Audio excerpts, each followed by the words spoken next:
Ladies and gentlemen, welcome back to Gaming with me, Tony Mo, and we're here today to do a breakdown and analysis of the Titanfall 2 teaser trailer that just went live today. I don't normally do this sort of thing, but I'm a huge Titanfall nerd, and I really just wanted to geek out on every little bit and piece of this trailer that I possibly could. And after about an hour of doing some excessive analysis and looking at a lot of the lore and stuff, there's actually a lot of stuff here. This is less than a minute long, this trailer, but I've pulled so many little bits and pieces out of it, a lot to talk about, and there's also a lot of just really blatant, obvious bits of awesomeness that we will definitely be talking about as well. So let's go ahead, we'll rewind back to the beginning here, watch through this thing, and then head on back through and pick out all those wonderful bits and pieces. People like you always want to be the hero. The problem with being a hero is you have to be willing to die for what you believe in. If I were you, I wouldn't try so hard.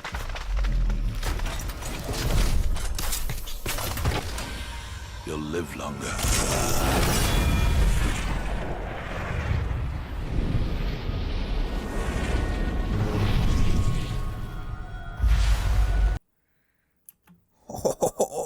I wish you could see my face right now. That was indeed a Titan sword, a mech sword. It was a sword, and there was a Titan holding it, and it was wonderful. As you guys can see from this pause screen, the worldwide reveal is going to be happening June 12th. That's actually the same time, roughly, that E3 is taking place, and EA's public play event in London. So if you're in London, man, head on down there. I know I would. You could potentially be playing Titanfall 2 for the very first time. Really excited to see what they actually show off. But let's go ahead and talk about what is exciting in this trailer. There's a lot of stuff here. Mech sword included, but we'll get to that towards the end. Let's start at the beginning here. You know, we've got this sort of narration being done by what seems to be Jason Statham's long-lost cousin. But right from the get-go, we're thrown into a jungle-type environment. Now, one of the big things about Titanfall was the diversity in the locations that you visited in the game's multiplayer maps. I loved that. You know, we saw all these different biomes. We saw cities, jungles, forests, lagoons even. There was a lot of different locations that we went to while playing the multiplayer, and that's just a part of the Titanfall experience, right? We have space travel, we can jump from location to location, so there's a lot of diversity in the places that we go.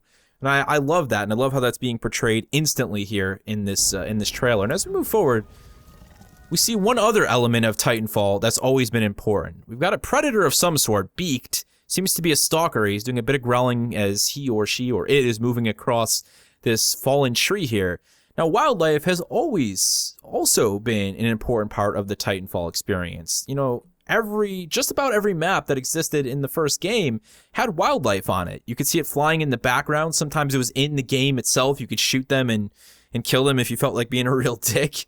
So I'm stoked to see what they're going to do with wildlife and the sort of role that it's going to play beyond just populating and bringing the environments to life. Who knows? Who knows? I would love to see more. Let's move forward. We're going to push out of the rainforest here and move out into a really beautiful scene with a lot of stuff going on, actually. You know, we've got the drop pod, obviously, right in the center of it all. You know, very, very standout, no doubt about that. And there's a lot to be said about that drop pod.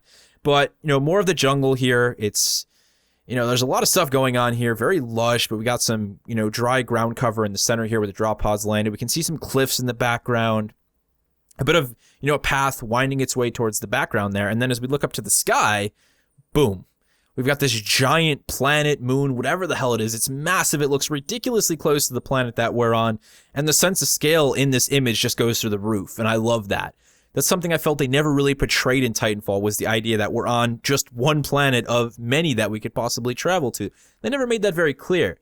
You know, we had small cutscenes within the campaign multiplayer component that showed us warping out of space at the end of a mission, so on and so forth. But that scale was never really captured to the extent that I wanted it to be. So I'm hoping we get a glimpse at space. Even if it's not gameplay, I would just like, you know, for the game to recognize and show the player, hey, we can travel in space. Check this out. And I think this is, you know, a wonderful example of that, just showcasing that planet in the background. It's absolutely stunning.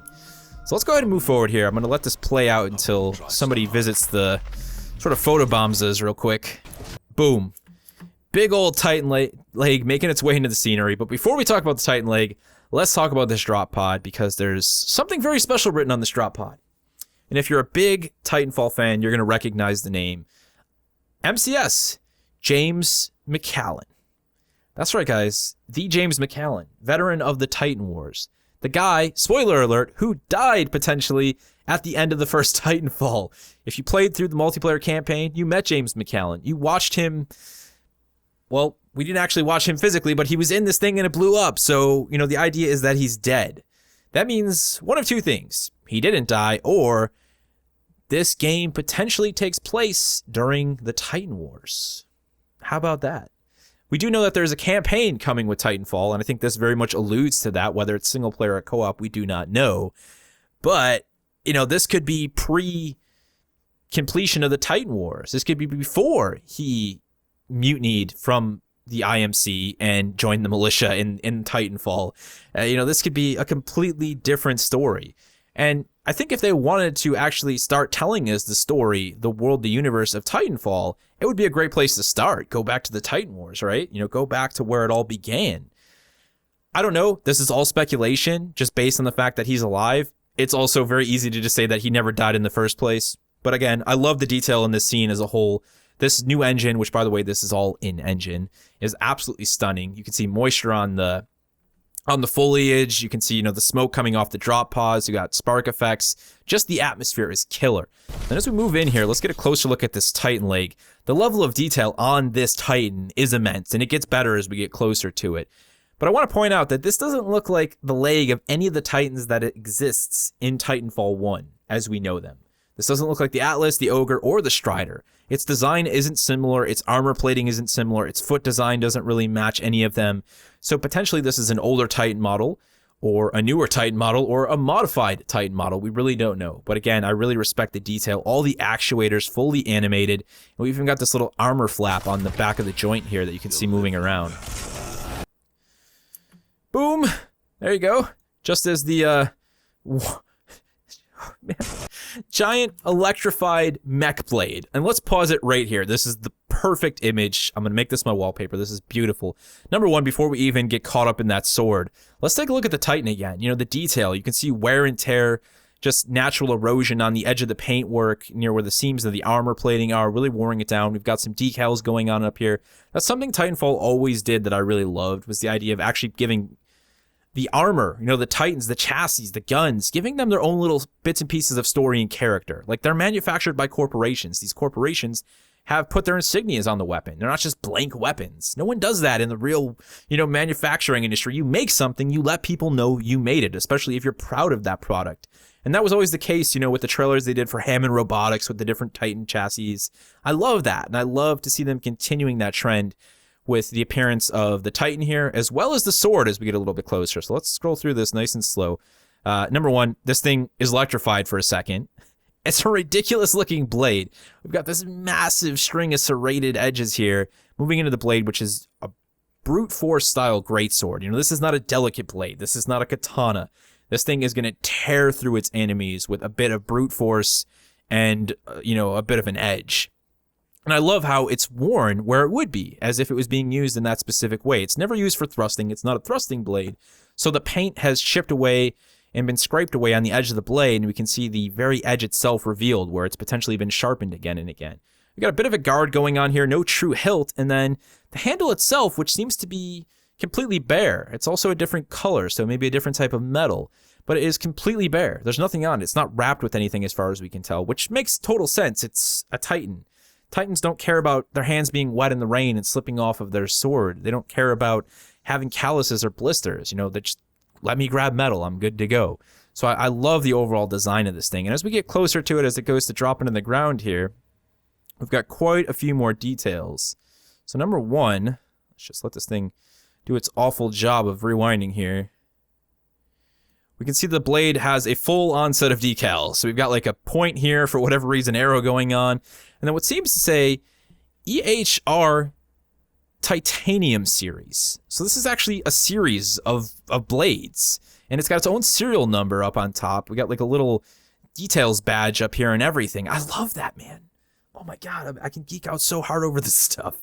Again, that's something that Respawn has always done with the Titanfall universe, is like, okay, Hammond Robotics made this, so some company whatever that company is, manufactures this series of swords, this titanium series that this Titan is currently using right now. And of course, you know, we can't just kind of gloss over the fact it's a Titan with a frickin' mech sword. Titanfall 1, traditionally just a first-person shooter. All of the Titans had first-person shooter-oriented weapons. So now we have a sword thrown into the mix. It really questions where else is Respawn going to go with all of this. That's quite exciting. And I have to say, I'm really genuinely looking forward to seeing where else they're going to be taking Titanfall 2. I think the swords are a good sign of them, you know, thinking outside the box a little bit. Let's get outside of our comfort zone. Let's not just do a first-person shooter. What else can we do with this project? We got to watch it one more time. Live longer. Boom. The entire time we've got the narrator sort of talking about, you know, if you want to be a hero, you're going to have to die for what you believe in. But if you just stay out of it, you know, you'll live a bit longer. Definitely some questions as to who that is the voice of. Maybe Marcus Graves.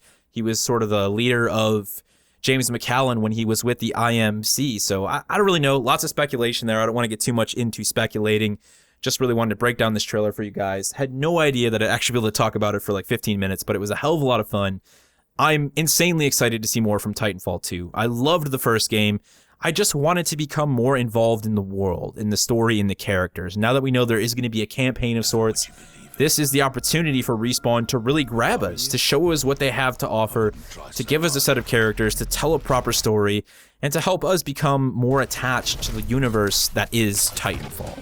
If you guys have any thoughts, any theories of your own regarding this trailer, feel free to throw them down in the comment section below. If anyone from Respawn happens to watch this, I wish you guys the best of luck with your reveal on April 12th. I'm a huge fan of the franchise. Love the work that you guys are doing. And just props to everyone at the Respawn development team. Seriously, best of luck with Titanfall 2.